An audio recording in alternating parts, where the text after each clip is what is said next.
कपड़े धोने वाली बहू। शादी के पहले से ही विभा को कपड़े धोने का बड़ा शौक था। कभी नल के नीचे तो कभी तालाब के पास। अरे मेरी नीली वाली लुंगी नहीं दिख रही है। विभा की अम्मा, कहाँ रखी है लुंगी? अरे वो तो विभा ने परसों ही धोकर रखी थी आपकी अलमारी में, देखो वहीं होगी। वो ना मैंने आज धो दी, मुझे लगा कि गंदी हो गई होगी। अरे कैसे गंदी हो गई थी? उसे तो मैंने पहना भी नहीं। हे भगवान, इस लड़की के कपड़े धोने की आदत से परेशान हो गया हूँ मैं। जितना तो घर में राशन नहीं आता, उससे कहीं ज्यादा डिटर्जेंट पाउडर का खर्चा है। इसकी शादी करवा दो, शादी जाए अपने घर में ही करे काम, फिर चाहे घर के कपड़े धोने हो या पूरे गांव के। हाँ ठीक बोल रही हूँ, देखता हूँ मैं कोई लड़का। वो दिन भी आ जाता है जब विभा को देखने लड़के वाले आ जाते हैं। लड़की मुझे अच्छी लगी। होने वाली सास कहती है, बेटी अगर कुछ पूछना है तो पूछ लो। वैसे तो हमारी लड़की बहुत ही शर्मीली है, जो बोल दो वो मान लेती है, इसे क्या पूछना होगा।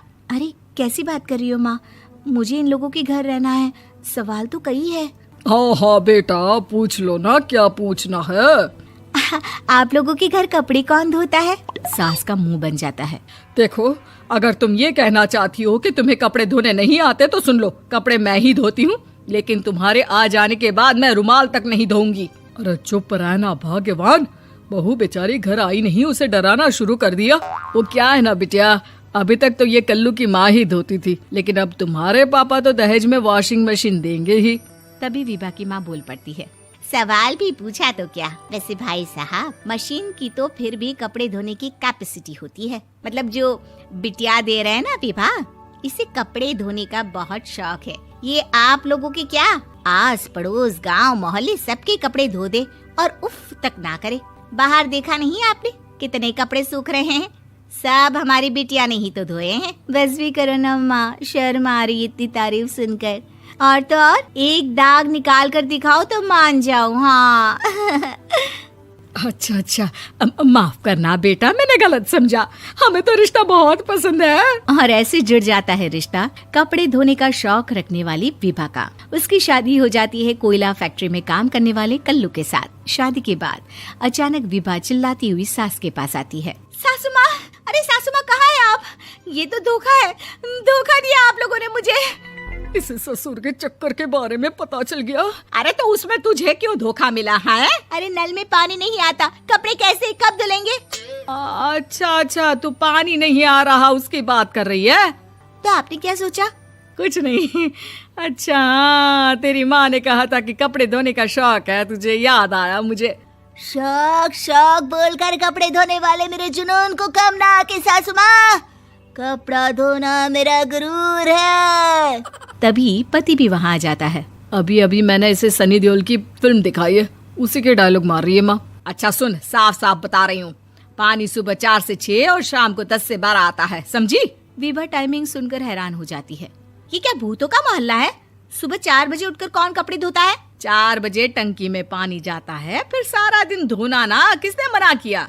अरे कैसी बात कर रही हैं? 200 लीटर की टंकी में कितने कपड़े धो लूंगी मैं? सुबह ही उठ जाऊंगी मैं। अब क्या था, विभा सुबह 4 से लेकर रात के 12 बजे तक कपड़े ही धोती रहती। एक रोज सास पड़ोस से निकलकर कहीं जा रही होती है कि साथ वाली कहती है, हाँ कल्लू की माँ, जरा ये बताओ कि 2 साड़ी है, 2 ब्लाउज और एक पेटीकोट और एक नाड़े वाला लंबा कच्छा। हाँ तो? अरे तो क्या, कितना लोगी धुलाई ये बताओ। धोबन दिख रहे हैं हम क्या? हमारे पति सरकारी नौकरी से अभी रिटायर हुए हैं और बेटा सुपरवाइजर है कोयला फैक्ट्री में।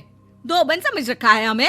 हाय रे कल्लू की अम्मा, माफ कर दो, वो तो मोहल्ले में यही सब बता रहे थे कि तुमने बहू को कपड़ा धुलवाने के काम में लगा दिया है। सास को पड़ोसन की बात सुनकर गुस्सा आ जाता है। वो घर पहुंचती है जहां घर के बाहर ही इतने सारे कपड़े सूख रहे होते हैं जितने कि किसी धोबन के घर पर। अरे ओ कल्लू की दुल्हन, बाहर निकल। माँ जी यहीं आ जाओ, बाथरूम में चादर धो रहे हैं हम। अरे अभी हम धोते हैं, तुमको बाहर निकलो। ये आस पड़ोस वाले बोल रहे हैं कि हम बहू से कपड़े धुलवा कर उसे कपड़ा धोने वाली बना दिए हैं। अरे छोड़ो ना माँ जी, किन लोगों की बातों में आती हो? आस पास के लोगों का तो काम ही होता है कि वो किसी तरह सास बहू को लड़ा दे। बहू सारे घर के कपड़े धोती है, ये क्या कम है? बोलिए। सास को भी लग जाता है कि वो बहू का ये सनकीपन नहीं छुड़वा सकती, इससे अच्छा है कि खुद ही चुप हो जाए। एक रोज सास और बहू मंदिर जाते हैं, जहाँ सास की साड़ी वहाँ खड़ी भीख मांगने वाली से मिलती है। माँ जी क्या बात है, आपकी साड़ी उस भिखारन से कितनी मिल रही है ना? हाँ हाँ देखो तो, दोनों की साड़ी मिल रही है। क्या बात है कल्लू की अम्मा, तुम खुद को तो अफसर की बीवी बताती हो और ऐसी सिंपल सी प्लेन साड़ी पहनकर घूमती हो। सिंपल और प्लेन नहीं है ये साड़ी। तो क्या सोने के धागे से फूल बने हैं? कुछ भी सासू माँ, कुछ भी। हाँ बने थे इस साड़ी में सोने के धागे से फूल। मेरे पति लेकर आए थे मद्रास से स्पेशली मेरे लिए 10,000 की। ताहे भाई साहब इस भिखारन के लिए भी सेम टू सेम साड़ी लेकर आए होंगे 10,000 की।